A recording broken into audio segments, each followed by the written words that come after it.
코익하면 IYS 시청자 여러분 안녕하십니까? 2020년 12월 14일 월요일 오후 4시 코익하면 IYS가 28차 방송을 시작합니다. 저는 진행을 맡은 송인혁입니다. 코익하면 IYS는 나가자 세계로 라는 깃발을 높이 들고 매주 월요일과 목요일 4시에 15분씩 방송하고 있습니다. 코익하면 IYS는 진실과 정의를 바탕으로 세계평화, 인류공영과 한반도 평화통일을 지향하고 있습니다. 오늘은 아프리카 에티오피아 후 7번째 이야기로 제가 에티오피아에서 만나 같이 일하는 사람들에 대한 이야기를 계속하겠습니다.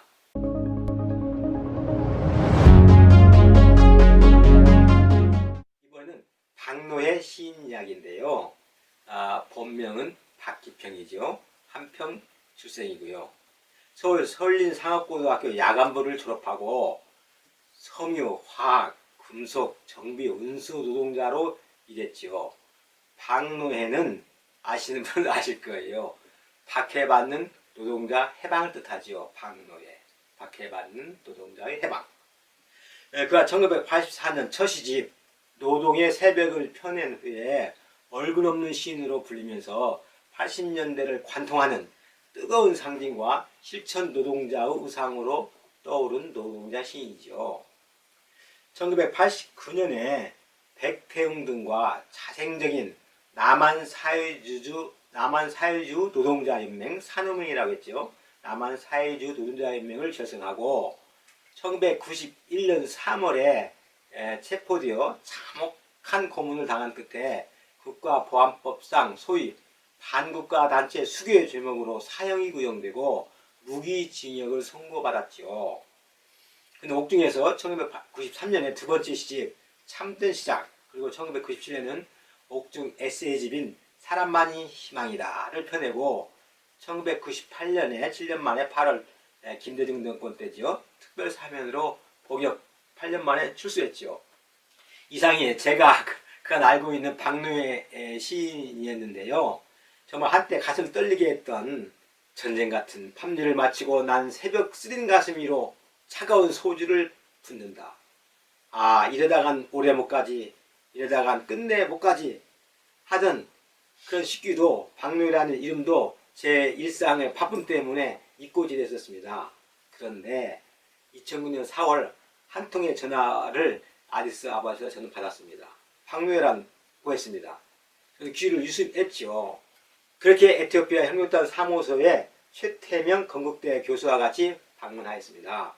그리고 여러 가지 이야기를 나누고 노동자도 공정한 대우받는 사회를 꿈꾸는, 그것을 위해 목숨 걸고 투쟁한 시인에 대하여 잘 알게 되었고, 이제 그는 그러한 것들을 넘어선 평화운동가라는 것을 알게 되었습니다. 박 시인은 출소 후에 홀로 세계의 빈곤지형과 분쟁 현장을 돌며 평화운동을 전개해왔고 2003년에는 미국의 이라크 침공 선언 직후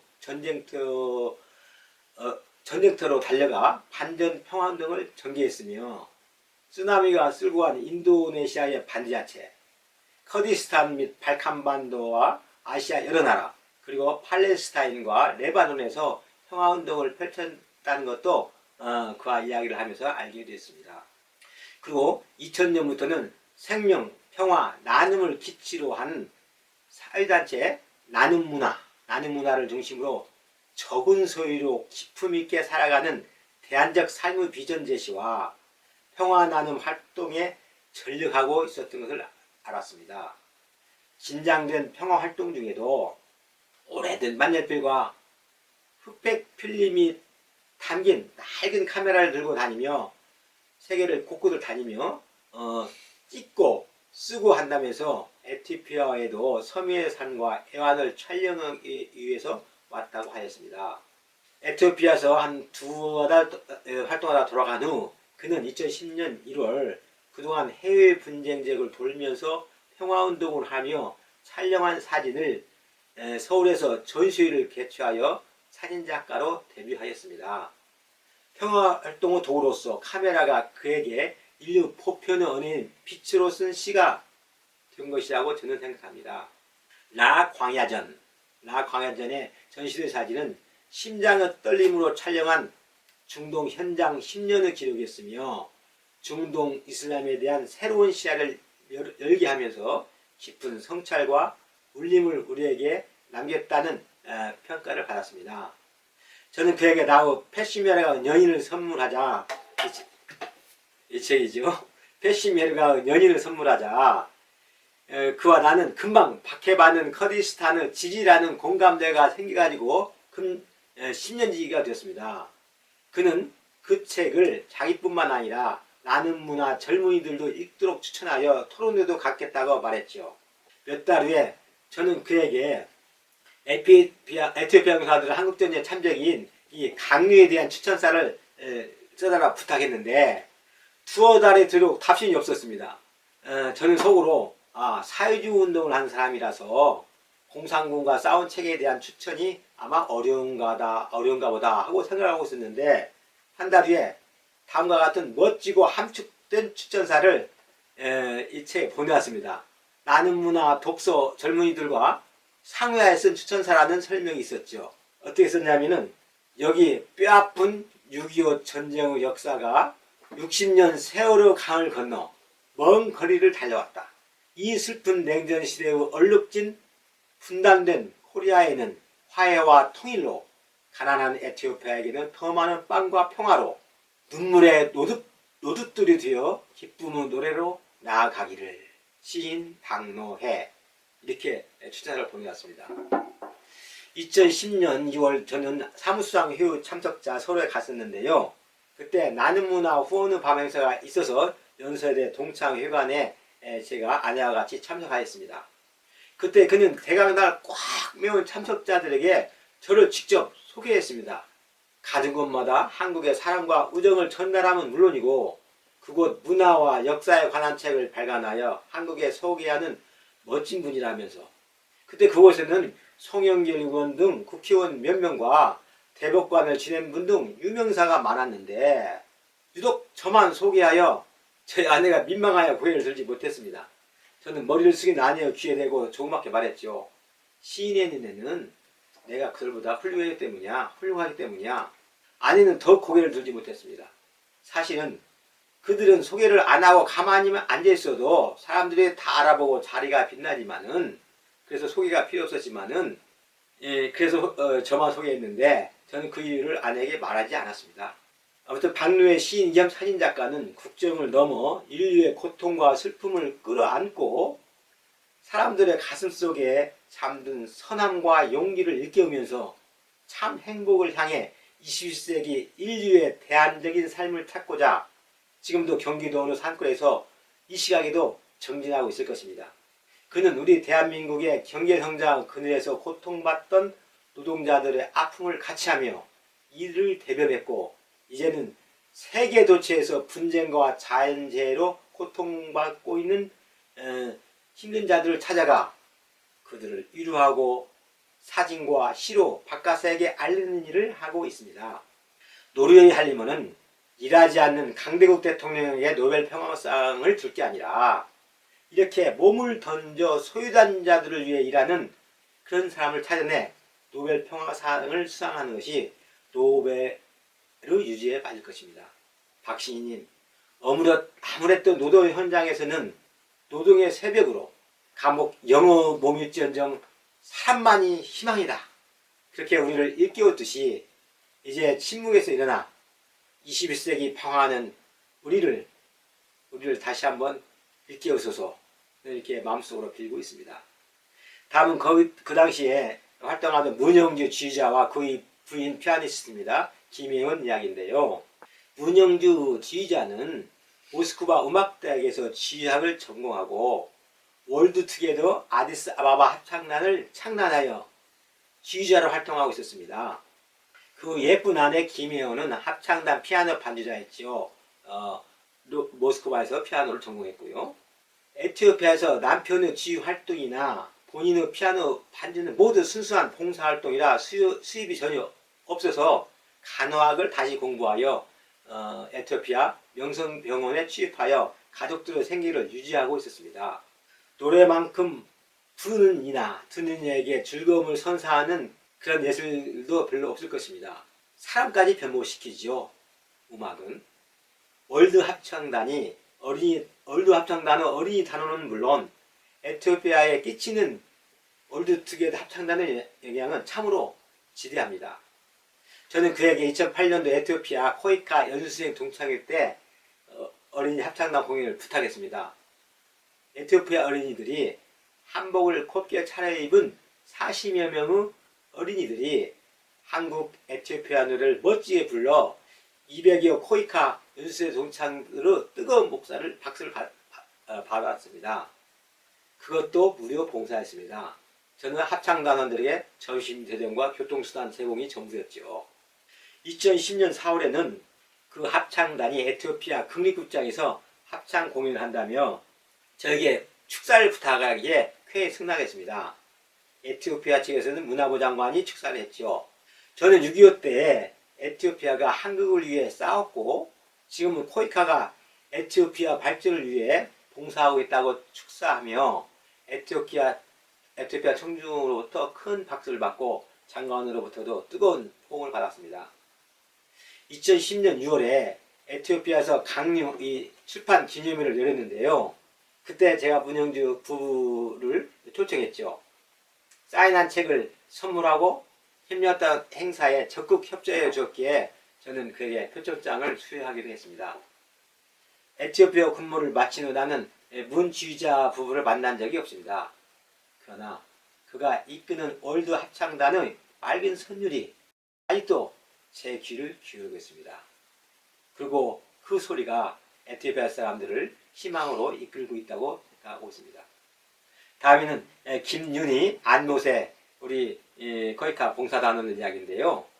김윤희 간호사는 또 안모세 컴퓨터 분야 봉사단원은 2008년도 12월에 에티오피아에 도착한 동기 봉사단원입니다. 도착 후 아디스아바바에서 협력단 사무소가 준비한 2달간의 현지 적응 훈련을 받으며 사랑을 싹 틔우고 키웠습니다. 현지 적응 훈련 후 각기 아디스아바바 군교 소도시에서 따로 배치되어 봉사활동에 전념하면서도 수시로 만났다고 합니다. 보통 단원들과는 동료애가 사랑으로 발전되기도 하는데 이들을 지켜보는 다른 단원들의 시선이 곱지 않은 경우가 종종 있었습니다. 그러나 이들의 관계는 누구나 좋게 말하였습니다. 저도 김윤희, 안모세 단원을 포함하여 김영진 단원, 송명석 단원, 천성진 단원 그런 단원들과 주말이면 등산을 하며 잘 어울렸습니다.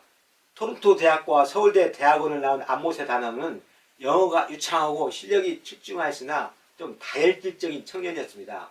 한 번은 단원들 여러 명이 시내를 걷고 있는데요. 남자 단원이 앞서가고 여자 단원들 김윤희, 허정이 물리치료사였죠. 간호사였던 박정희 단원, 여자 단원이 뒤에서 걸어가고 있었는데 동네 불량배가 김윤희 단원을 툭 만지고 도망갔습니다. 김윤희 단원의 비명을 듣고 사태를 직감한 그 앞에 단원은 그 불량배를 300m나 쫓아가서 붙잡아서 가격했죠. 가격하다 불량배가 서로 엉켜 서로 치유받다가 손목 부상을 크게 당하여 서울로 수송되어 치유받는 사고도 있었습니다. 저는 안모세 단원에게 위협심이 있는 것은 젊은이에서 좋지만 우리가 큰 부상을 당한 것도 아니니 조금 쫓는 척하다가 도망가면 놔둬야지. 이번 경우에 좀 심했다고 제가 충고하고 다른 단원들에게도 이런 상황을 대비한 교육훈련을 실시하게 됐습니다. 김윤희와 안모세 단원은 기육 후 동기들의 축복 속에 2011년 12월에 졸업하였고 안모세 단원은 영어 실력이 유창하고 실력이 좋아 UN 오차지요. UN 전문기구입니다. UN 직원으로 정식 직원으로 채용되어 이들은 뉴욕에서 지금 잘 생활하고 있습니다. 다음에는 진영, 박영아 당시 국회의원들 이야기인데요. 진영 의원은 재선이고 박영아 의원은 초선 의원으로 각기 국회의 통일 외교 또 교육과의원 소속으로 아디스아바바에서 열렸던 세계 의원 총명 회의 참석자 오게 되었습니다. 저는 외교부를 담당하는 진영 의원에게 자료를 준비하여 사무소 업무를 보고했죠. 진의원은 OD 업무에 깊은 관심과 사랑을 갖고 있어서 유무상 통합에 관한 법률도 국회에 발의했다면서 특히 봉사단 관리에 만전을 기하여 안전한 가운데 봉사활동을 펼치게 지원해 주라고 저에게 당부하기도 했습니다. 저는 IPU 총회 바쁜 일정 중에도 진영 의원과 박영하 의원에게 아디스바바에서 활동하는 단원들을 모두 만찬에 초대하여 일일이 격려하고 또 진영 의원은 김태형 단원에게 박영하 의원은 조정신 과장에게 상장도 수여하기도 했습니다. 우리 봉사단원들을 참 사랑하는 그 의원들에게 저는 그때 고마워했습니다. 다음은 현지 라스 데스다 병원과 김동의 비전케어 대표의 얘기인데요. 우리나라 봉사단 비전케어인데요. 의사들이 20여 명이 협력단을 주선으로 2010년 6월에 아디스아바바 라스 데스다 병원에 진료 봉사를 왔습니다. 진료 첫날부터 광고를 보고 찾아온 환자들이 주변까지 길게 메웠지요. 수술은 주로 백내장 수술이었고 각종 안과 진료를 실시했습니다. 환자 중에는 6.25 참용사가 있어 매우 뜻깊다고 김동호 대표가 말했습니다. 5일 동안 예정된 진료시간 오후 5시를 넘겨 9시, 10시까지 항상 진료했죠. 그러나 하나같이 보람으로 힘든 일도 모르겠다고 했습니다. 김동혜 원장은 라스데스다 병원에서 무료 진료 봉사에 이어 직원을 한 명 라스데스다 병원에 상주시키며 계속적으로 그 병원을 지원하였습니다. 김동혜 원장은 카탈로그들을 나와 명동에서 명동 성모 안과병원을 개업하여 성공한 의원이었고 1999년부터 개인적으로 무료 봉사를 시작했죠. 그러다가 2005년에 서울시에 NGO 등록을 하고 회원들과 1년에 2차례씩 해외 봉사를 나오고 있었습니다. 그때까지 해외에서 7,500명을 시설하고 6만 5천 명을 진료했죠. 그리고 9년에는 아프리카에서 6.25 참전국인 에티오피아에서 남아프리카 공화국까지 이동 진료를 계획하고 있다며 협력단의 지원을 요청했습니다. 저는 6.25 60주년에 적합한 좋은 사업으로 판단되어 사업계획을 협력단 본부에 제출하도록 안내해 주었습니다. 김동혜 대표가 아디스아바바에 올 때 바로 전날 출간한 저의 책이 강류를, 이 에티오피아에 관계된 책이지 않습니까? 강류를 200권이나 가져다주는 수고를 마다하지 않았죠. 그래서 그 책을 기다리고 있던 기르마 대통령을 비롯해서 많은 장관들, 주요 인사들에게 제가 사인하며 직접 전해줄 수가 있었습니다. 나머지는 저희 후임 소장인 전영숙 소장에게 맡겨서 대학, 도서관 등에 기증을 하고 부탁하고 저는 에티오피아를 떠나 지진이 난 고통의 땅 IC로 떠났었죠. 그 라스 데스다 병원에는 코이카가 파견한 윤상철 의사가 있었는데요. 그는 2011년 7월에 생애 다시 없을 아주 소중한 경험을 했죠. 현직 대한민국 대통령 이명박 대통령을 자기 조수로 모시고 2시간 진료를 했습니다. 이명박 대통령이 당시 에티오피아를 국빈 방문 중이었는데요. 윤상철 의사가 근무하던 그 병원을 찾아가 자원봉사를 했을 때의 이야기입니다. 저는 언제 한번 같이 근무했던 윤상철 의사를 만나면은 물어보고 싶은 게 있습니다. 닥터님, 대통령 조수를 뭐라고 불렀어? 그 당시에 대통령님 그 환자 머리를 좀 돌려주세요 했습니까? 아니면 이봐요 조수 그 주사기를 좀 주어 이렇게 말했습니까? 라고. 그러니까 아이오아이 시청자 여러분, 지혜의 땅 커피의 본거장 아름다운 에티오피아가 눈에 보시는지요? 언제 한번 에티오피아에 꼭 여행하기를 바랍니다. 그럼 저는 다음 시간에 여러분을 찾아뵙겠습니다. 시청해 주셔서 감사합니다.